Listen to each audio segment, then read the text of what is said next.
bienvenue à toi dans l'émission Micro-Canap. Alors aujourd'hui, je te présente un nouveau format, c'est le format reportage. Qu'est-ce que ça veut dire ? Eh bien, ça veut dire que je tourne en dehors du studio habituel de Micro-Canap, donc en dehors de celui dans lequel je suis en ce moment même. Et ce n'est pas tout, ce format, il a pour objectif de mettre en lumière des personnes ou des projets associatifs et entrepreneuriaux qui sont installés dans la région Nouvelle-Aquitaine. Bref, j'interviewe des personnes qui, à mon sens, font bouger les choses à leur échelle. Avant de te laisser regarder le premier reportage Micro-Canap, je tenais à te rappeler que certes, l'émission est disponible en version vidéo sur YouTube, mais elle est aussi disponible en version audio sur Apple Podcasts, Spotify, Deezer et d'autres plateformes de streaming.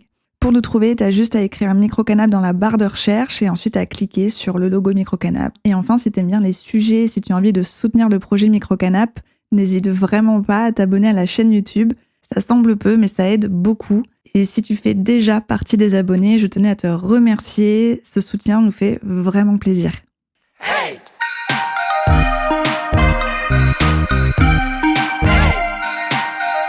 Micro-Canap! Bonjour, je suis Chloé et aujourd'hui je t'emmène à la rencontre du collectif La Coloc Drague. Créé en 2021 à Poitiers, en Nouvelle-Aquitaine, le collectif est apparu dans les colonnes du magazine Têtu et est appelé aux 4 coins de la France pour animer des événements et présenter des shows. J'ai rendez-vous au Local, un centre socio-culturel situé en plein cœur du centre-ville de Poitiers. C'est ici, juste après notre entrevue, que le collectif présentera son show XXL spécial Halloween. Et pour ma part, je rencontre Adriel et Nora Etes, tous membres du collectif. Merci à tous de vous être installés dans un canapé et décidément ça me suit. On est de nouveau dans un canapé. Est-ce que vous pouvez, s'il vous plaît, pour les personnes qui nous regardent, vous présenter en out. En out, c'est quand vous n'êtes pas en drague. Et n'hésitez pas aussi à présenter vos pronoms personnels. Donc moi, c'est Adriel en out, ou Luna Sangré en drague. Et mes pronoms donc en out, il va falloir suivre mais ça va le faire, c'est il ou yel, et en drague en fait ça dépend, parce que, enfin on en parlera un petit peu plus, mais je me définis comme caméléon, du coup il, elle, yel, ça dépend de l'esthétique que j'ai le jour J. Bah moi hors drague du coup en out c'est Tess, et mes pronoms du coup c'est yel, et en drague yel aussi, Pepper Glow. Et Enora. Moi, du coup, c'est Enora. Pronom out, c'est elle ou yel. Et en drague, ça varie beaucoup selon mon look. Mais c'est plus généralement il ou yel. Comment ça s'est créé, ce collectif? C'est à moi de parler du coup. En tant que on nous regarde. Fondatrice, une des fondatrices. Alors, ça s'est créé dans un petit appartement à Poitiers. Sur une idée commune, en fait, on faisait du drag, on était en coloc avec Luna Loit et Tata Kalo. Et puis, on s'est dit, en fait, pourquoi est-ce qu'on crée pas notre collectif ? On est en coloc, on fait du drag et on s'appelle la Coloc Drag et let's go. Voilà, tout simplement. Ça, c'était en 2021 2021. Ouais. Déjà, comment vous êtes rencontrés, comment vous êtes arrivés à faire une colocation ? C'est Luna Loit qui cherchait des colocs. Moi, j'étais à Bordeaux, j'étais là dans mon petit appartement. Je suis pas très bien ici, je m'ennuie, j'aimais plus trop la ville. Enfin, je faisais du drag à Bordeaux, j'ai commencé là-bas. Mais je sentais qu'il était temps que je parte, mais je savais pas trop où. Et on m'a dit Poitiers, j'étais là en mode Poitiers. Mais c'est petit. C'est ça. Et en fait, j'ai vraiment eu un coup de cœur pour cette ville et je me suis rendu compte que c'était sincèrement une des meilleures décisions de ma vie. Mais de prime abord, j'aurais jamais cru que j'habiterais ici, encore moins que je ferais du drag ici professionnellement, parce que du coup c'est ça en fait. Tata Kalo était déjà professionnelle, elle nous a dit bon, let's go créer notre collectif, mais suivez-moi aussi dans l'aventure on se professionnalise et le collectif va nous aider à porter nos projets et tout ça. Et c'est entre janvier et mars, si je dis pas de bêtises. Moi j'ai emménagé fin mars 2021. Et ensuite, on faisait nos petits projets. Alors oui, c'était le Covid, donc comme on a pu, on a fait un festival sur Twitch avec plein d'artistes invités. Et quand de toute la France, du coup, ces artistes ? Oui, et même il y avait une personne du Royaume-Uni, je crois, et d'Espagne, oui. Parce que c'était chouette, c'est qu'on pouvait, comme c'était en ligne, avoir plein de contacts à travers le monde, peut-être pas, mais beaucoup de contacts. Et donc ensuite, quand on a pu ressortir, On était sur la place Notre-Dame avec une petite enceinte, 2-3 chorés qu'on avait répétés, 2-3 performances et on s'en allait. Donc les premières fois, il n'y avait pas grand monde forcément. Ça a suscité un peu la curiosité et l'attention des gens en mode qu'est-ce qui se passe ici à Poitiers? Qu'est-ce que c'est que ces énergumènes sur haut talon? Voilà. Et puis on en a fait de plus en plus. On s'adresse à tout le monde en fait. Ça c'est vraiment important pour le coup. Parce qu'on pourrait penser que le drag c'est réservé à une certaine partie de la population, disons, éduquée de la communauté LGBTQIA+, ou, je sais pas, des personnes qui aiment l'art, forcément.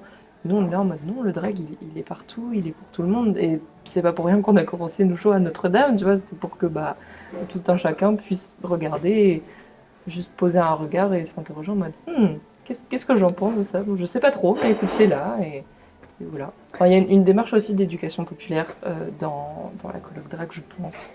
Sincèrement, on a un rôle de sensibilisation et on appelle ça aussi de la pédagogie. On parle beaucoup aux gens sur les sujets qui nous concernent pour toujours faire évoluer les mentalités, bien sûr. Qui peut faire du drag? C'est la première question que je me pose parce que moi, par exemple, je croyais que c'était réservé qu'aux personnes qui sont hommes. Est-ce que c'est réservé qu'aux personnes qui font partie de la communauté LGBTQIA+. Non, absolument pas. Tout le monde peut faire du drag, qu'on soit une personne cis, une personne trans, une personne à genre, enfin sur le spectre du genre extrêmement large. C'est une idée reçue, je pense, qui a été intégrée dans les esprits parce que Drag Race et la représentation qu'on voit le plus souvent, ce sont des hommes cisgenres, gays, qui font du drag. C'est ça. Mais pas que, en fait, et heureusement. Il y a des personnes cis, genre des femmes cis qui font du drag queen, notamment. Donc, pour préciser, cisgenre, c'est une personne qui est en accord avec le genre qu'on lui a assigné à la naissance. Voilà. Et aussi, tu as cité Drag Race, donc c'est une série. Une émission, drag, série, oui, sur beaucoup d'épisodes et qui est devenue aujourd'hui carrément une franchise. Ça a commencé aux États-Unis et il y en a dans énormément de pays et de plus en plus, et c'est très chouette. Mais la représentation majeure, c'est hommes, cis, gays. Il y a très peu, et c'est des petites victoires à chaque fois qu'on voit des drag kings qui font leur apparition, par exemple dans Drag Race France notamment, mais pas dans le casting malheureusement. Ou alors des personnes qui sortent un peu des normes, qui ont d'autres esthétiques déjà que des drag queens, et aussi des personnes trans bien sûr, des femmes cisgenres, enfin voilà, donc Drag Race, c'est une émission de télé-réalité où il y a une compétition qui sera la meilleure drag queen de la saison. Exactement.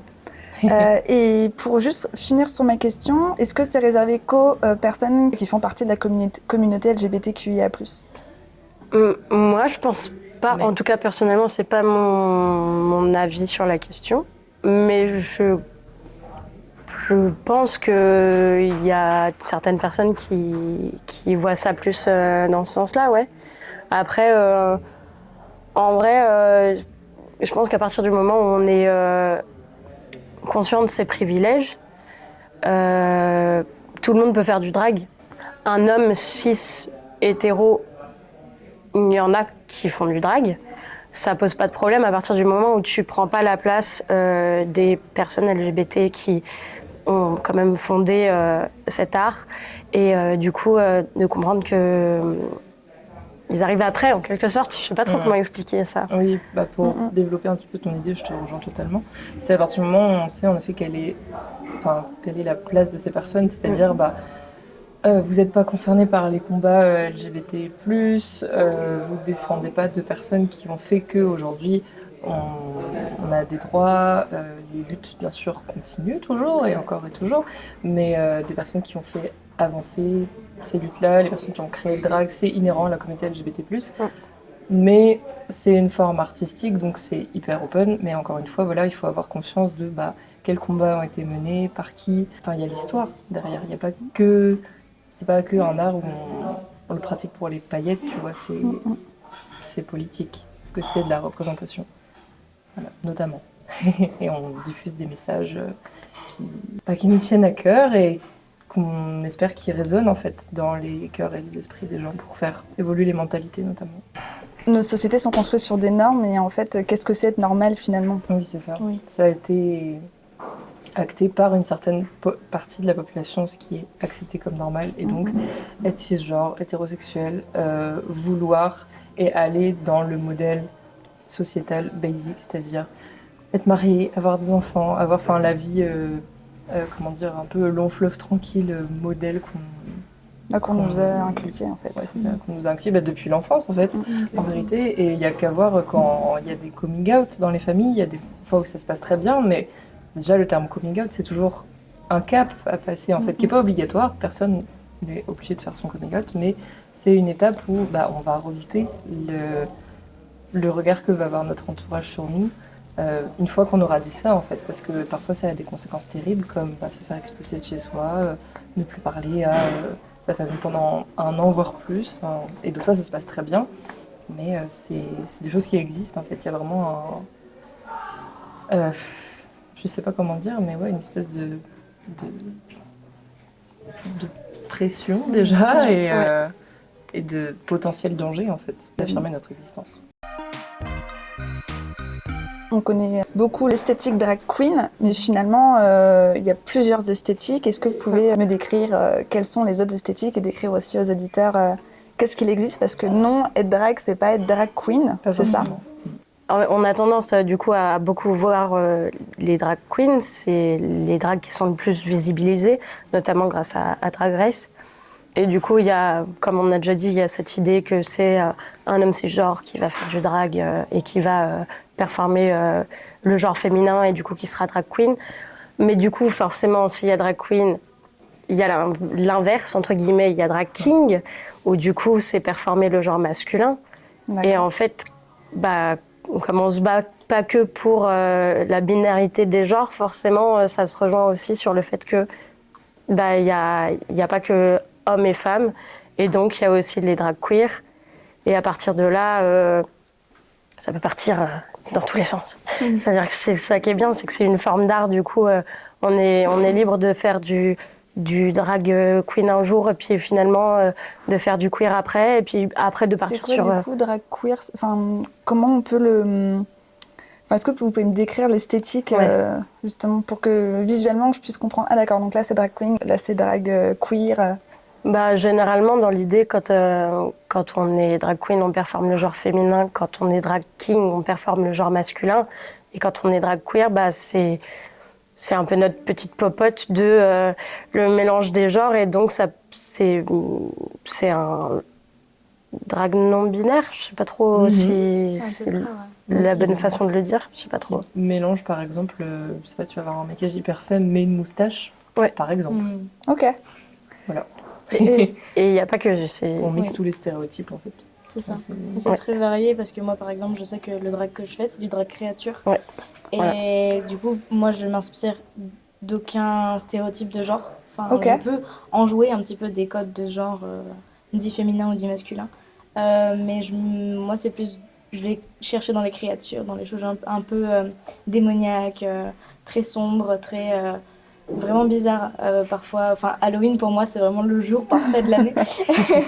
Et du coup vraiment le créature c'est ça en fait, c'est aussi explorer quelque chose de totalement différent et découvrir, faire ressortir en fait qu'est-ce qui à l'intérieur de soi et créature et quelque chose de très différent, de très organique, de très animal ou autre chose. Et d'ailleurs, donc, tu viens de me décrire ton esthétique. Vous, votre esthétique, c'est laquelle? Alors, caméléon. Parce que je fais de tout, en fait. Du coup, comme Tess l'a expliqué, je peux faire du drag queer, je peux aussi faire du drag créature. Et moi, j'aime bien mixer, c'est ce que je fais en ce moment, le drag queen et le drag créature. Du coup, j'ai une apparence hyper femme, mais ça fait quand même peur, tu vois. C'est un peu ça. Je fais aussi du drag clown, du drag king... Tout ce qui m'inspire. Donc on n'est pas obligé de rester cantonné à une esthétique, quoi. Exactement. C'est ça. C'est trop bête. Autant aller explorer l'infini des possibles. Et toi, Tess, du coup, ton esthétique? En vrai, un peu pareil. J'ai commencé en testant du king et du queen. Et à la base, je me disais peut-être drag king. Et puis en fait, c'est là que j'ai découvert que c'était beaucoup plus libre que ça. Et je me ressens mieux dans du drag queer ou du créature. et pas mal de clowns aussi au final. Et voilà, peut-être qu'un jour je serai drag plante, je sais pas. Drag bouffe en vrai, c'est ça qui me bien. Comment définiriez-vous le drag? Le Ouais. drag, c'est- Allez, Vous avez je donne un 4 petit challenge. Allez, en 3 phrases. Ok, je peux essayer. Ouais. Pour moi, le drag, c'est un peu un melting pot de un peu tous les arts qui existent, que ce soit le théâtre, la danse, le chant, et c'est aussi du maquillage. Là, c'est une grande partie du drag, des tenues, des wigs, enfin des perruques, du coup. En fait, c'est un art multiple qui tu pars de toi et tu l'exposes devant les autres, puissance 1000. Enfin, pour moi, en tout cas, le drag, c'est ça. Après, je sais pas si vous avez des choses à ajouter, mais c'est un petit peu partir de soi et exprimer des choses à travers soit des chansons, à travers des musiques ou à travers des textes, à travers l'art qu'on a envie d'exprimer, en fait. Ouais, C'est de l'art librement vécu. C'est ce qui fait qu'on s'ennuie jamais dans le drag aussi. Ouais. Enfin, moi, ça va faire 4 ans que je fais ça, un peu plus maintenant. Et je suis toujours en constant renouvellement. Alors bien sûr, il y a des choses que j'aime bien revisiter, mais je vais toujours plus loin dans l'exploration de personnages. C'est beaucoup trop intéressant. Pour moi aussi, c'est mettre en scène des facettes de soi et les rendre spectaculaires. Oui, c'est ça. Pour moi, le drag, c'est vraiment le côté un peu dénormé. En fait, ce qui est normal, c'est normal pour toi, ta normalité, mais ce qui est normal pour quelqu'un n'est pas forcément pour quelqu'un d'autre. Est-ce que ça peut être une manière aussi d'expliquer ce qu'est le drag? Je pense aussi qu'il y a beaucoup de normes qu'on ne peut pas vraiment défaire totalement et qu'on s'en crée aussi au final quand on fait du drag. Enfin, je pense que c'est un truc qui est tout le temps en renouvellement et du coup, peut-être jouer avec les normes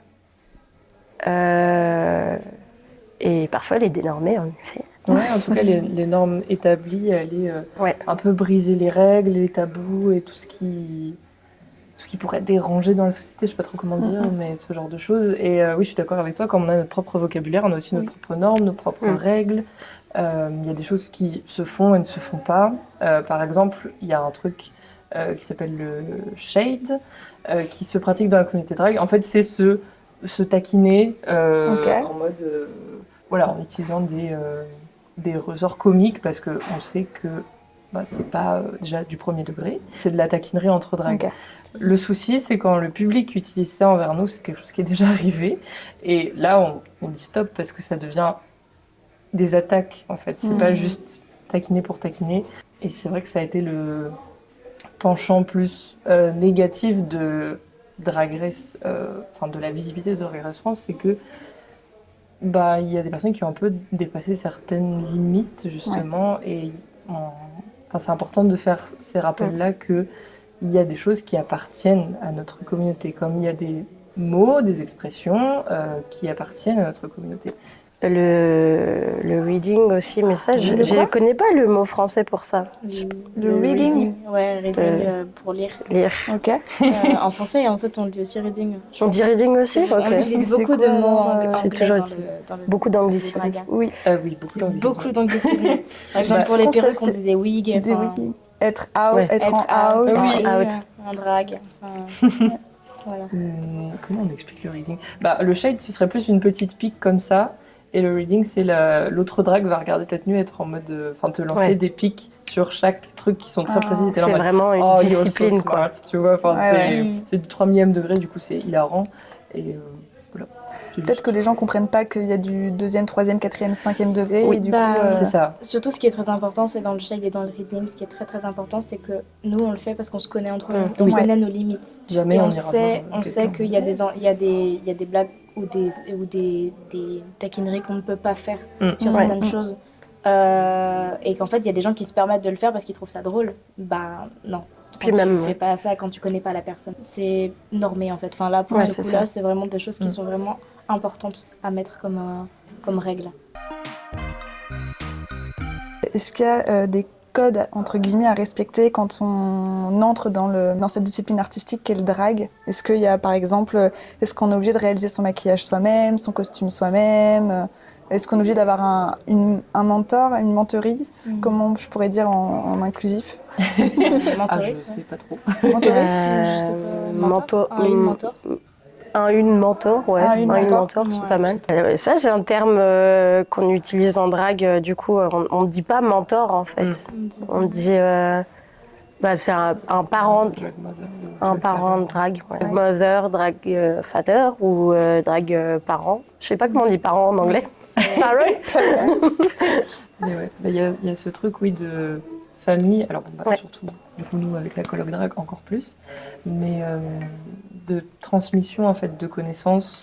Alors, non, c'est pas obligé, mais il y a des personnes qui apprennent comme ça. Et du coup, qui vont faire partie d'une famille drag, qui sera soit un collectif ou une house, ou en tout cas un groupe de drag qui a des valeurs communes, en gros. C'est ça. Ok. Des valeurs communes, et souvent il y a l'esthétique qui va avec et la palette artistique aussi.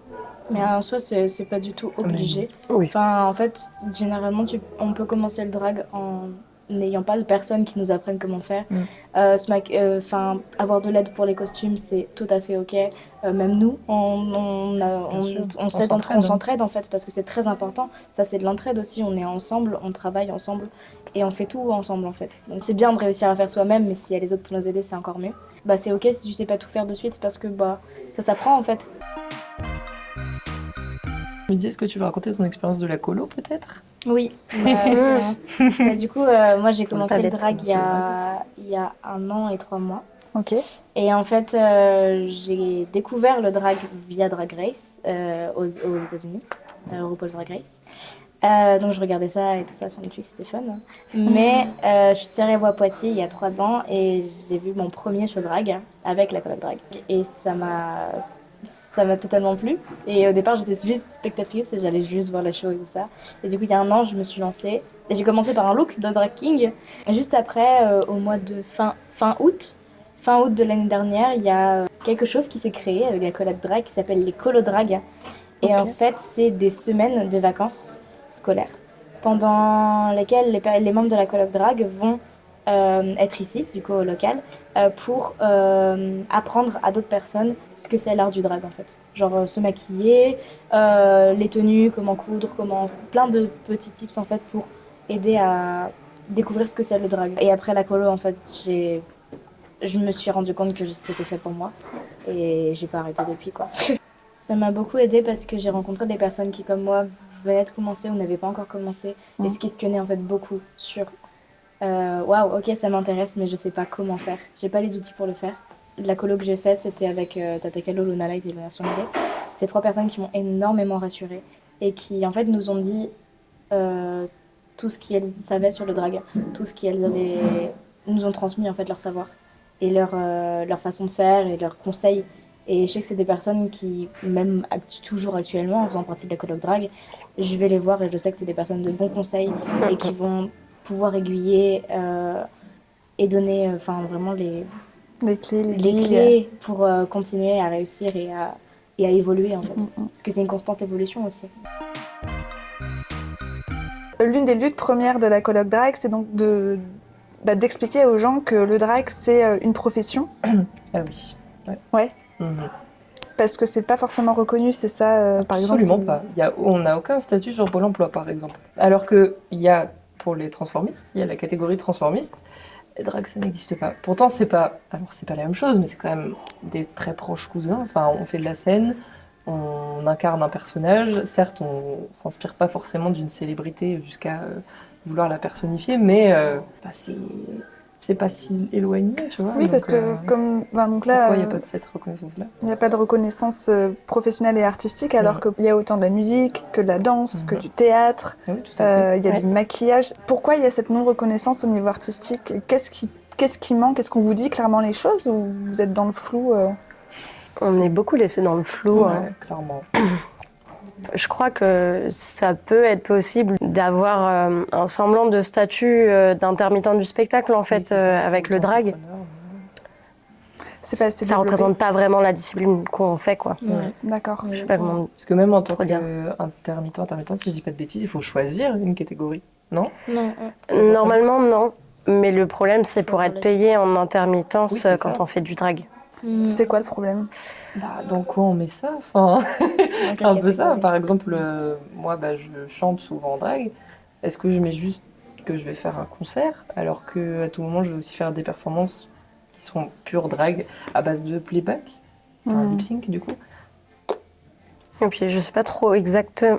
J'ai beaucoup de mal, moi, avec les trucs de Ouais, administratifs. Mais en gros, il faut avoir une autorisation pour pouvoir faire des cachets d'intermittence. Déjà. Et du coup, les lieux qui acceptent de nous payer, par exemple, n'utilisent pas ces autorisations-là et donc ne peuvent pas nous faire des cachets. Donc on ne peut pas se faire des heures. Et donc vu qu'on ne peut pas se faire des heures, on ne peut pas avoir suffisamment d'heures pour atteindre le statut d'intermittent. Pour finir sur le côté, donc remplir des cases et pour pouvoir être reconnu professionnellement, donc il y a toujours peut-être ce côté où vous pouvez peut-être être payé via le GUSO par des salles de spectacle, des associations, etc. Et sinon, donc Pôle emploi, est-ce que vous avez prévu peut-être des discussions, des rencontres? C'est quelque chose que j'aimerais vraiment mettre en place, mais je ne vois pas trop comment en fait. Et le peu de fois où j'ai parlé par exemple avec une conseillère Pôle emploi, et déjà pour expliquer ce qu'était le drag, tout en lui faisant comprendre que ça pouvait faire partie du monde du théâtre, mais que je suis pas sur Pôle emploi théâtre parce que j'ai pas mon intermittence.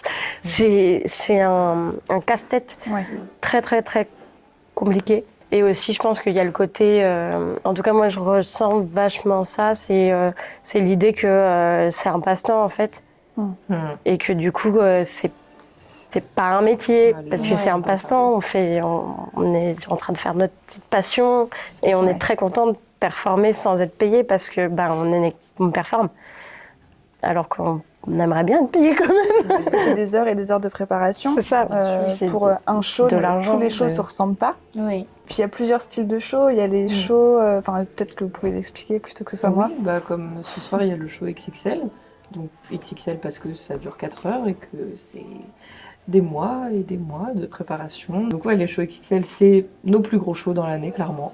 Ensuite, il y a les shows qui se font ici au local aussi, qui sont les shows de plus du banc queer, ça s'appelle encore comme ça, qui est une soirée qui a été créée par Bandy Queen.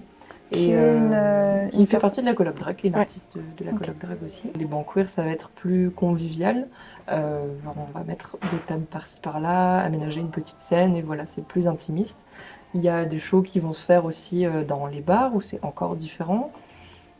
Après, on ne fait pas que des shows, on fait aussi des marchés de créatoristes ou des événements par-ci Au par-là. marché, vous faites quoi par exemple? On a des créations, notamment Luna Light, qui a exposé il n'y a pas très longtemps dans les salons de la mairie ses costumes. D'accord. Fait des robes, notamment des corsets, etc.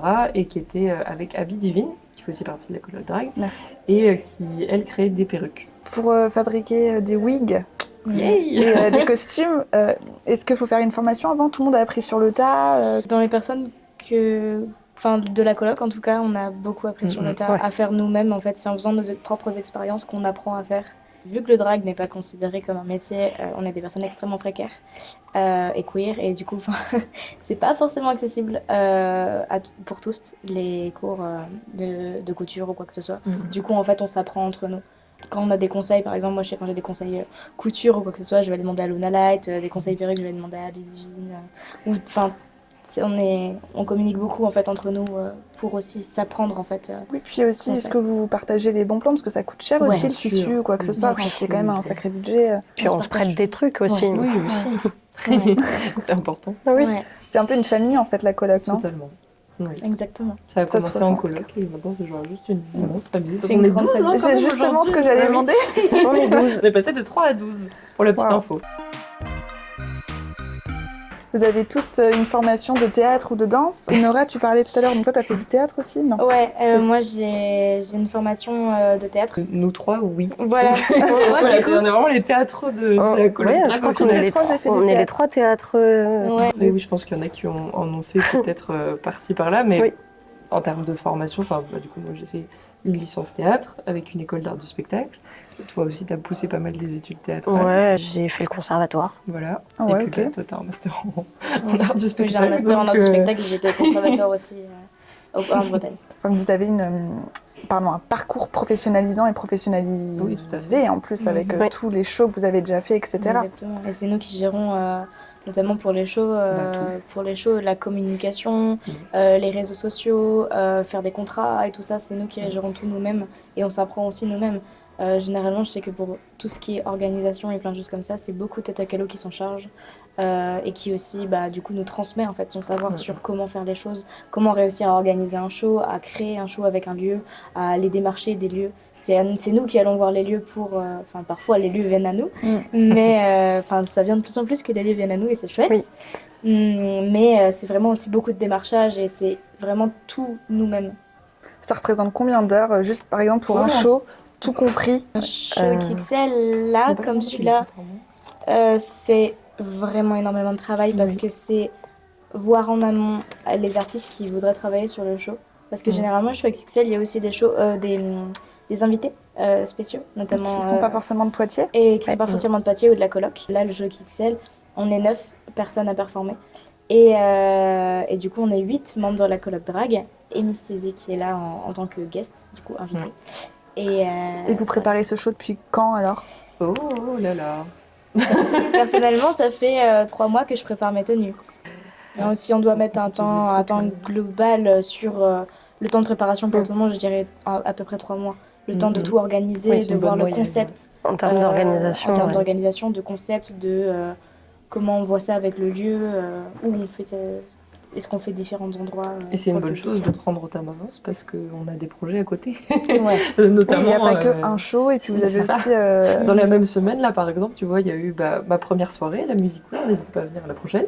À l'envers du bocal, c'était ça? Et à l'envers du bocal, ouais. Et en fait, c'est une scène ouverte 100% musicale réservée aux personnes queer parce que j'avais le sentiment que ça manquait cruellement à la scène Poitiers. Voilà. Mais le lendemain, il y a aussi eu un apéro quiz avec Bendy Queen et Tata Calo. C'était où? Et aussi à l'envers du bocal. Ok. Et là, le show XXL. Donc 3 événements en 5 jours. Et ça arrive très souvent, ce genre de choses. Mais oui, vous êtes de plus en plus demandés, la coloc. C'est impressionnant. J'ai l'impression que vous avez déjà cet été, vous étiez dans les 4 coins de la France du jour au lendemain. Ouais. C'est l'avantage d'être un collectif, c'est qu'on peut dispatcher aussi, parce que ça arrive aussi qu'on a des projets le même jour. Dans 2 endroits totalement différents, à plusieurs heures de route d'intervalle, tu vois. Et donc on est en mode, ok, alors cette team va là, l'autre team va là. Je suppose que la communauté drag se retrouve vite, c'est-à-dire que est-ce que vous avez des personnes de Lille qui vous contactent et qui vous disent ah tiens est-ce que je peux participer ou est-ce qu'on peut discuter, j'ai peut-être des tips ou j'ai des questions à poser? Oui bien sûr. Mais d'ailleurs on a fait plusieurs shows à Poitiers avec des personnes qui viennent de Bretagne, qui viennent de Paris, qui viennent de Limoges, de partout en fait. C'est des voisins. Oui. Et on est hyper open à ces collaborations là justement. Interville, super. Interville, et on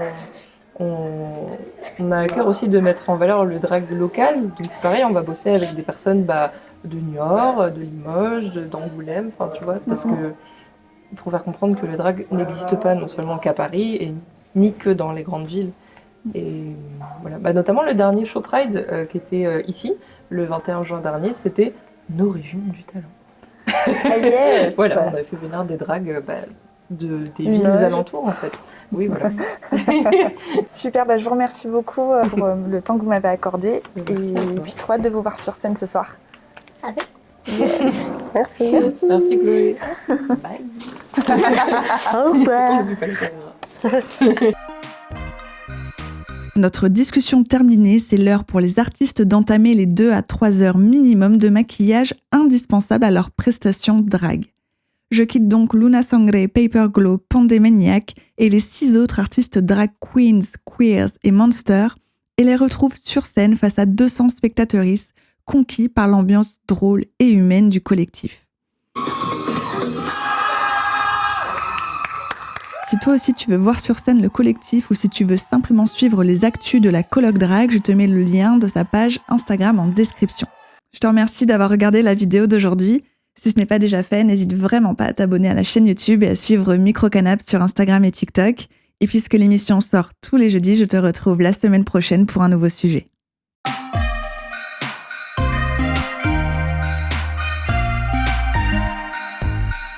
Microcanap!